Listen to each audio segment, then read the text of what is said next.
The Köster Acryl Gel Pump, a quick start guide. To operate the pump, an air compressor with sufficient air output is required, approximately 510 liters per minute. After connecting the air supply, the pressure valves activate. The pressure valve on the right-hand side shows the input pressure for the water pump used for the flushing process. The left-hand side valve shows the input pressure for the material pump. To adjust the pressure, pull the control valve and turn clockwise to increase the pressure or counterclockwise to reduce the pressure.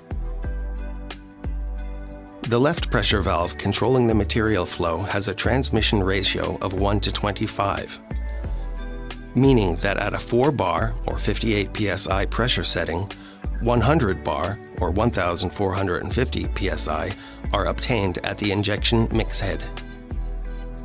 Behind the air input is a condensation unit. This unit removes the condensed water from the compressed air. The unit should be emptied regularly from the bottom. After the condensation unit, an antifreeze unit is integrated. The antifreeze agent drips regularly, reducing the likelihood of the pump freezing. To check the antifreeze agent, depressurize the pump by disconnecting the air supply. Remove the screw from the top and use a clean stick or splint to check the level. Check the antifreeze agent daily and refill if necessary. The main control valve for the water pump is located on the right side of the pump. The main control valve for the material is located on the left side of the pump. These valves control the airflow to the pistons. 2 manometers for the A and B components are located on the front side of the pump. Oil units for lubrication are situated in the front of the pistons. Check the oil level regularly to keep the pistons lubricated. 2 control valves on the lower part regulate the circular flow of the material. To prepare the Köster Acryl Gel Pump for injection, place the material components A1 and A2 next to the A side of the pump, and the B activator salt component with the empty green container next to the B side. Place a clean container near the rear of the pump and fill it with clean water. To prepare the material, completely pour the A2 component into the A1 component container. To ensure proper mixing of the A components, close the container, tip to the side, and rock the container for approximately 3 minutes. Check that the A component is placed on the correct side of the pump and insert the suction hose for the A component into the container. Make sure that the suction fitting rests on the bottom. Interchanging the hoses must be avoided.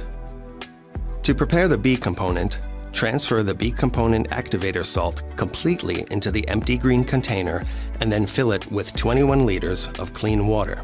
To ensure proper mixing of the B components, close the container, tip to the side, and rock the container for approximately 60 seconds. Check that the B component is placed on the correct side of the pump and insert the suction hose for the B component into the container. Make sure that the suction fitting rests on the bottom. Interchanging the hoses must be avoided. Place the single suction hose, labeled S, inside the clean container filled with water. This suction hose is used for flushing the pump and does not have a transparent hose attached. To pump, make sure that the air supply from the compressor is connected to the pump and the main control valves are open. Before injection begins, open the valves below the 2 pressure gauges on the A and B side to vent the pump and remove air trapped in the intake hoses. Cycle the pump until no more bubbles are seen in the transparent hoses attached to the main intake hoses.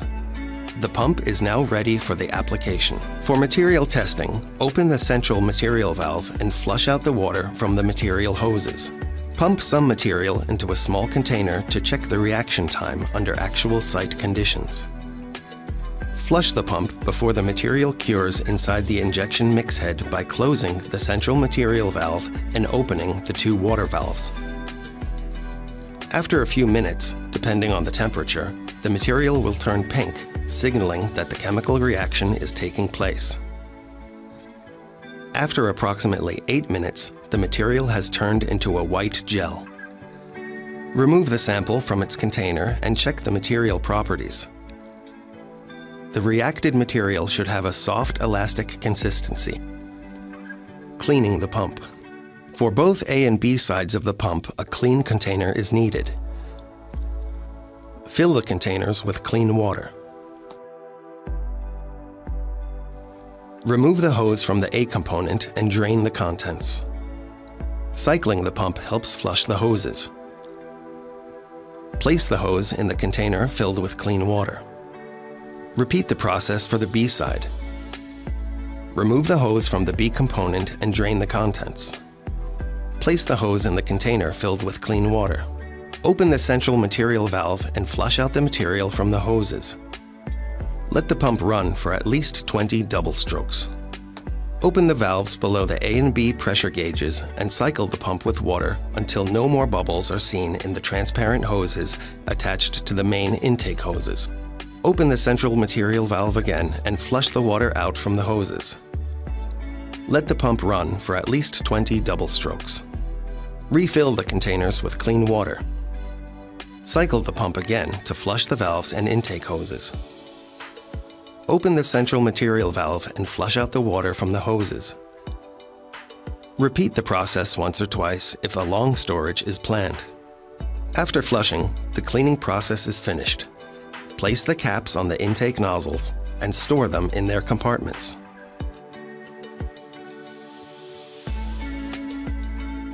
For transport and storage, make sure to close all the valves and detach the air pressure hose. Wind the hoses around the pump, making sure that the first loop is loose enough to avoid bending the hose connections. The pump is now ready and can be stored or transported in a standing position.